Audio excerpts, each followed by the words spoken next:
What's going on, guys, and welcome back to the Hungry Road. Thank you for tuning in. If it's your first time seeing my face, please go and smash the subscribe button and like the video while you're at it. But today we have the 2023 Audi A4.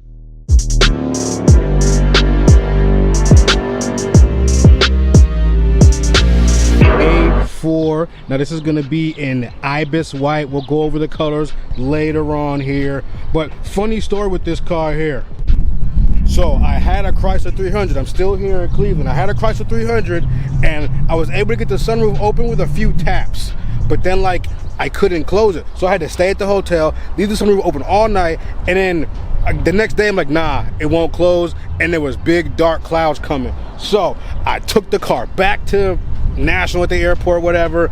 5 minutes later, it started pouring down rain. So the manager like, yo, take the Audi. I said, bet. I haven't reviewed that one yet. So this is how we ended up with the mid-size sedan Audi A4. This is probably going to be the most common of the Audis you're going to see out here on the road. It's a decent looking car. It's not flashy. It's kind of boring looking. You could confuse it with like a Honda or something, but the LED lights will kind of give it away there.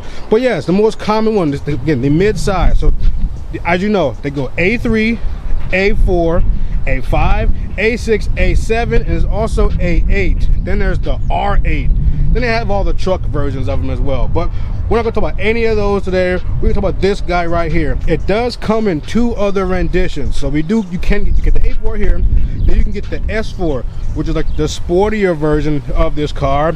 And unlike the Audi A3, there is no RS3 RS4 that we get here in America.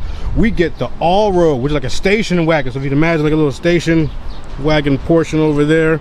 Anyway, let's move on to some of the specs and facts.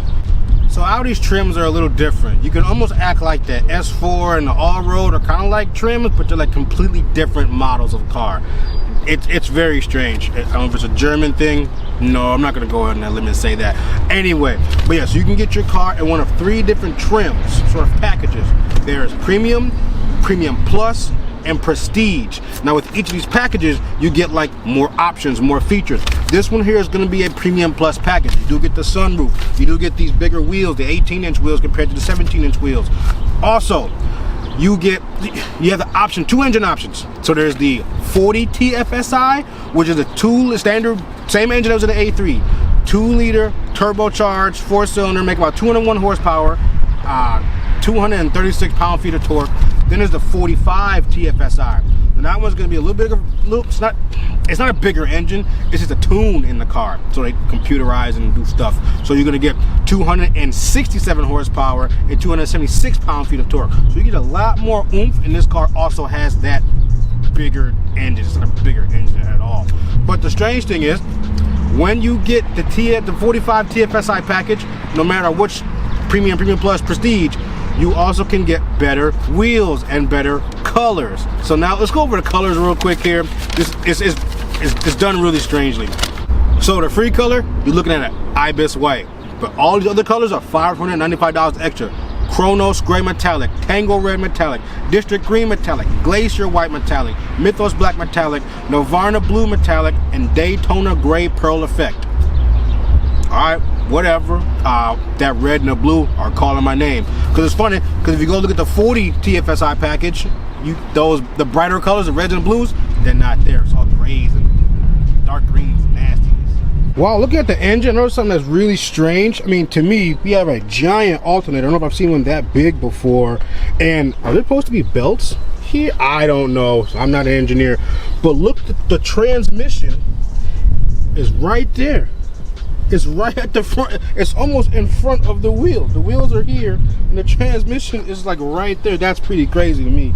All right, let's check out the front here. First, if you add any S-Line stuff, like, I don't know how to explain it. If you add S-Line stuff to your car, you're gonna get the S-Line badge. But let's check out the front end here.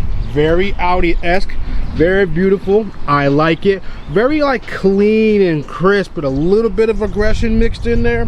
Not bad at all. Check out these running lights here. So we have this very interesting like pattern. So as 1, 2, 3, 4, 5, like 6 little lights there. You have your high beam and low beams right there, very clean. Little fog light down here at all. Look, some fake vents going on, some parking sensors and all that stuff.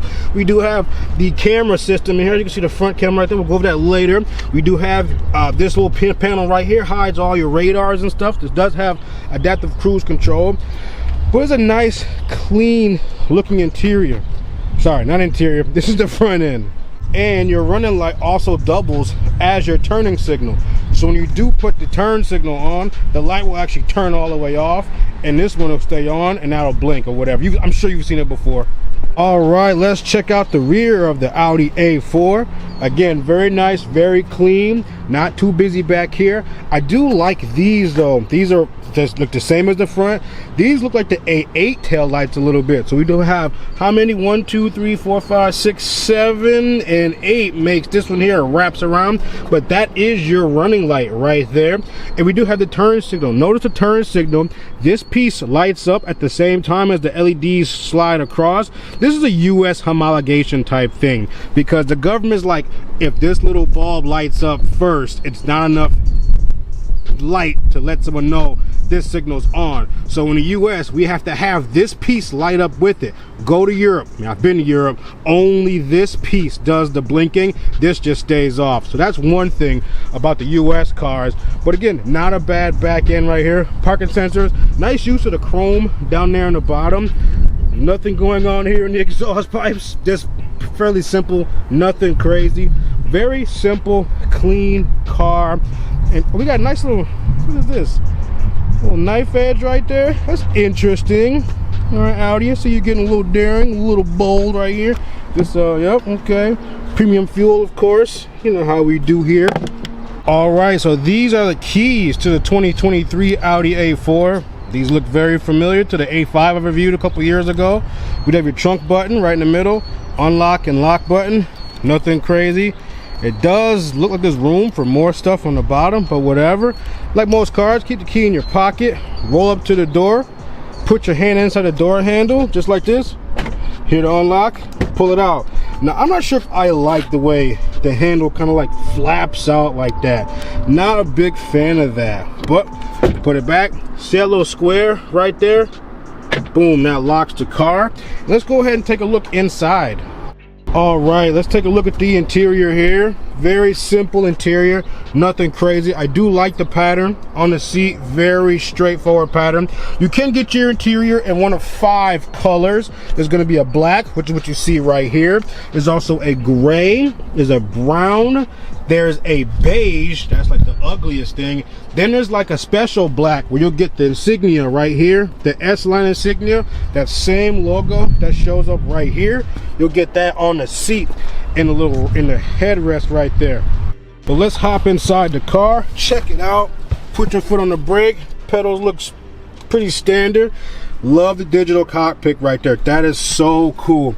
It is an extra $1,500 to upgrade to get the map that sits back there, but we're gonna ignore that. Foot on the brake. Start button's over here to your right.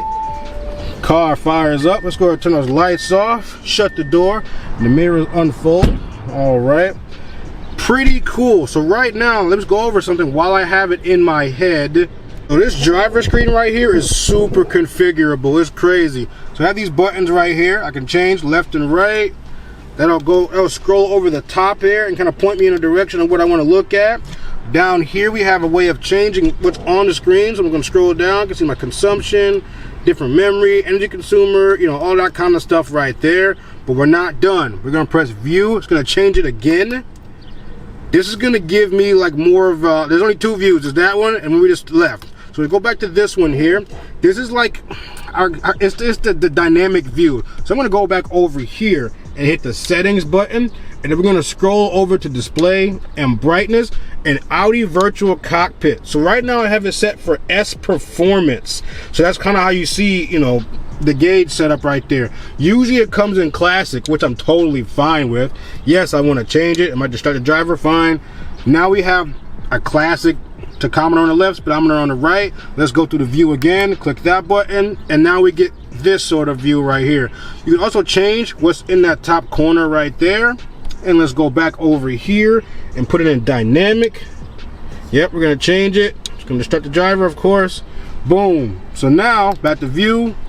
This is it. You know, looks very similar to the S view. So I'm gonna leave it an S. Go back.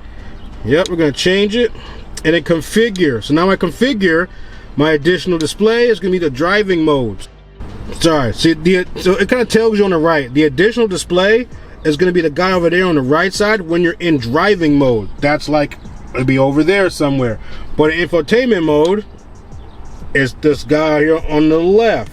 So it'll be that one over there. You know, it's super configurable, but I do really like that about this whole infotainment system. And again, this thing is just sort of plopped up there. I hate it, but whatever. I guess we'll get used to it eventually. But the A3 had it nice and set into the dash. I don't see why it needs to be way up there. So this car feels a little older than the A3. And look at this gear shifter. You remember the one on the A3, right? It was like a little thing you like twisted or whatever. This is, you know, back in the, no, it's not back in the day, but yeah, put your foot on the brake, press a little button here, pull it back for drive, and you push it forward for reverse. Check out the rear view camera, not bad. And in this one, we have the 360 camera that I was talking about.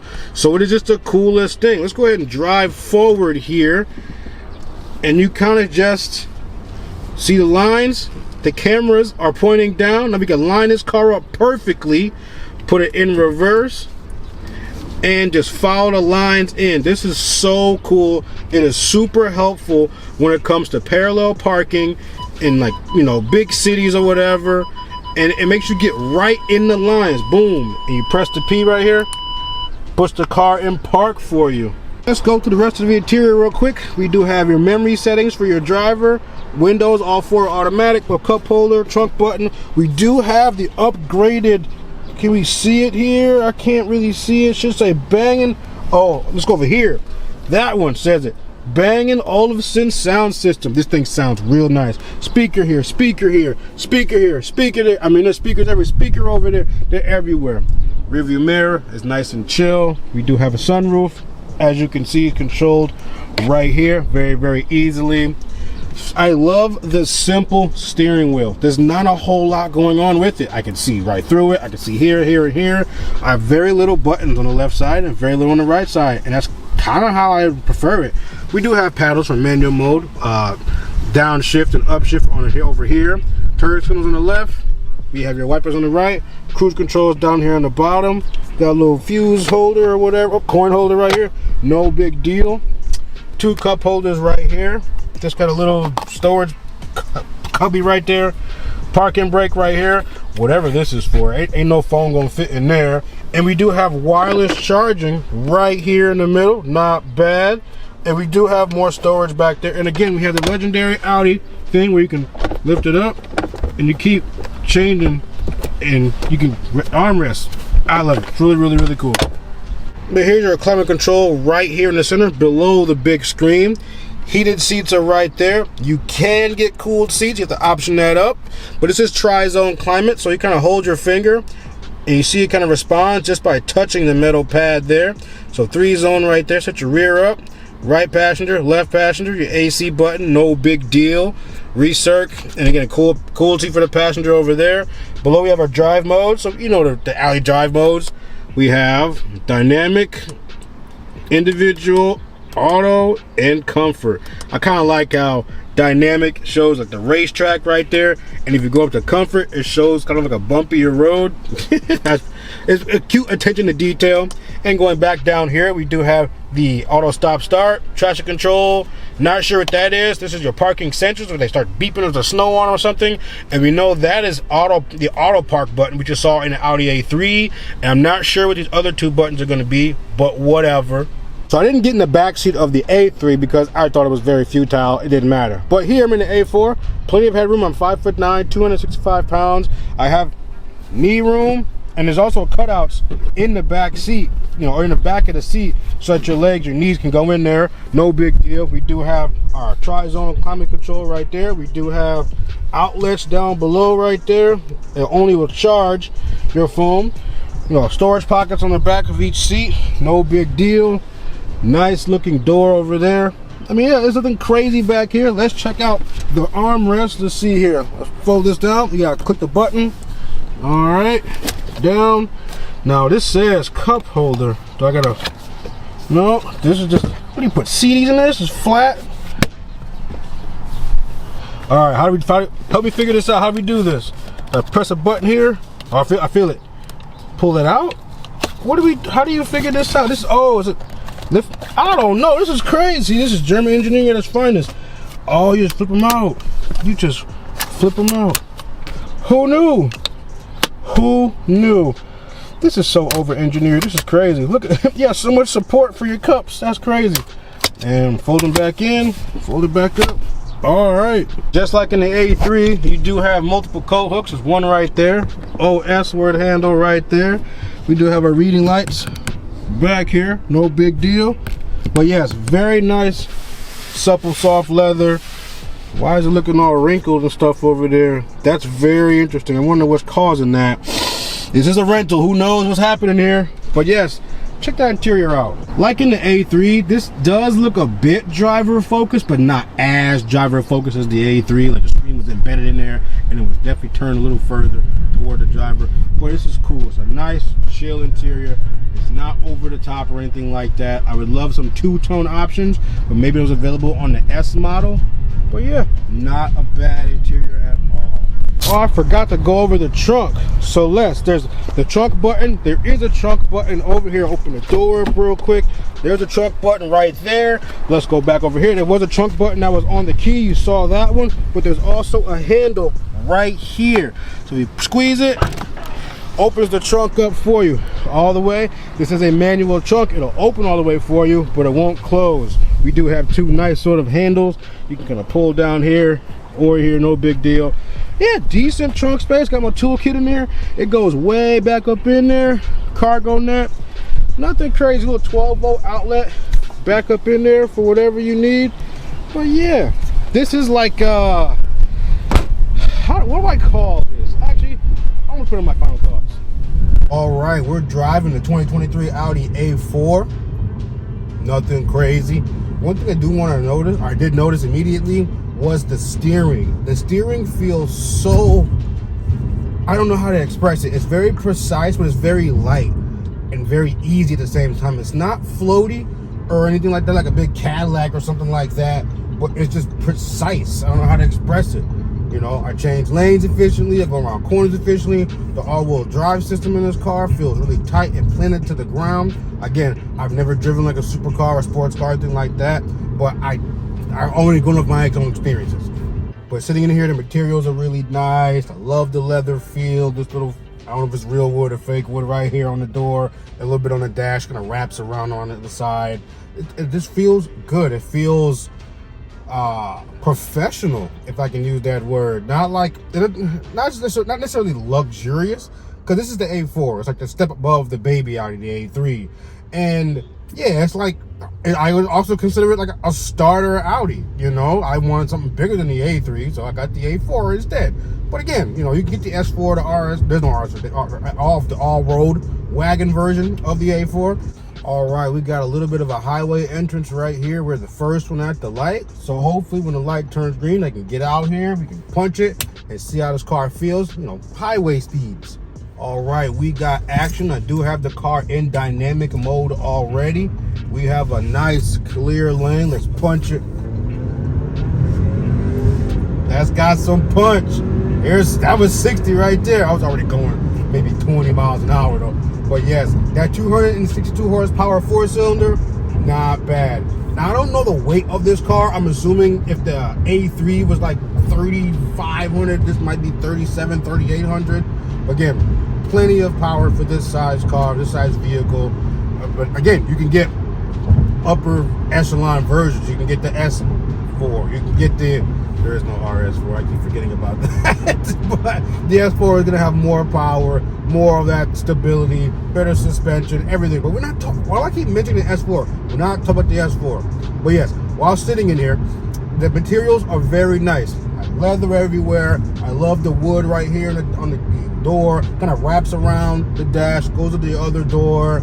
It feels professional, modern, chic, like a nice restaurant. You know, I'm not saying it feels like a Mercedes where it's all plush and stuff, but that, if I don't know, it feels straightforward. It's like Audi gets down to business, and I respect that. That's what a lot of people love about the brand, and I'm here for it. You know, I'm a little more flashy than Audi, some Audis, most Audis, but that's just what it's to your own taste, and I like that.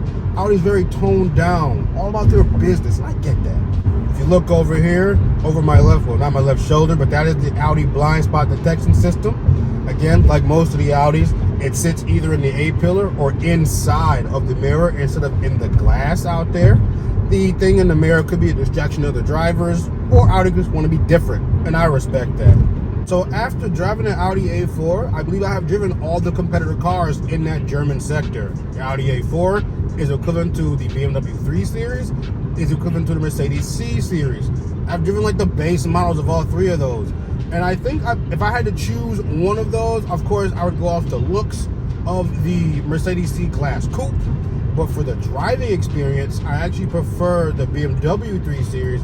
It just felt tighter to the road and felt just a little bit more planted than this does, and the Mercedes as well. But as far as the interior goes, I would choose the Audi. So you put all three of those cars together, and it give me the powertrain of, like, you know, the S or the C63, because it's the only one that still uses the V8.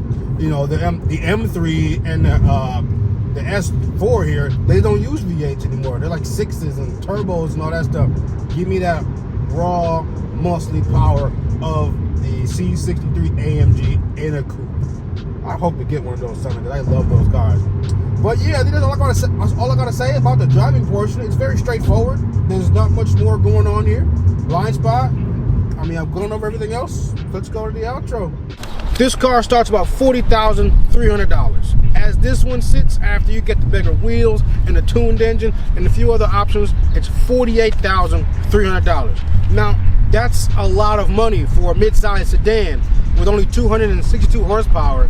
Granted, it moves, don't get me wrong, has all-wheel drive, has adaptive cruise control, it has a lot of things in it, but that's almost $50,000 for a mid-size sedan. There's a lot of other sedans out there that can probably give me better bang for the buck, but I understand the Audi prestige, the brand name, the reliable engine, the leather, the LED lights, the nice screens. It works. I can't stomach 48.3 for a mid-size sedan, and I ain't even changed the color of the car. So I don't know how to feel about this one. I like it, don't get me wrong. It's just not as flashy as I would like it to be. That's plain and simple. I think that's about it. I like the car, and you'd like it too if you bought one. Tell me why you want an Audi in the comment below. If you do want an Audi or own an Audi, tell me why in the comments below, because I'm curious. You know, just like the prestige of the BMW, the Audi, you know, what is it? Do you feel luxury? You know, do you feel anything different in those cars compared to like Hondas and stuff like that? Anyway, I'm rambling. Remember, there's never empty tank or empty stomach on this road. We're marching toward 5,000 subscribers. I'm trying to do another giveaway. Once I get there, we just gotta get there. We're crawling again. I want to shoot up like Mr. Beast or something. That's, you know, that's a pipe dream, but the pipes exist. Anyway, take care, guys. Stay safe. Thank you.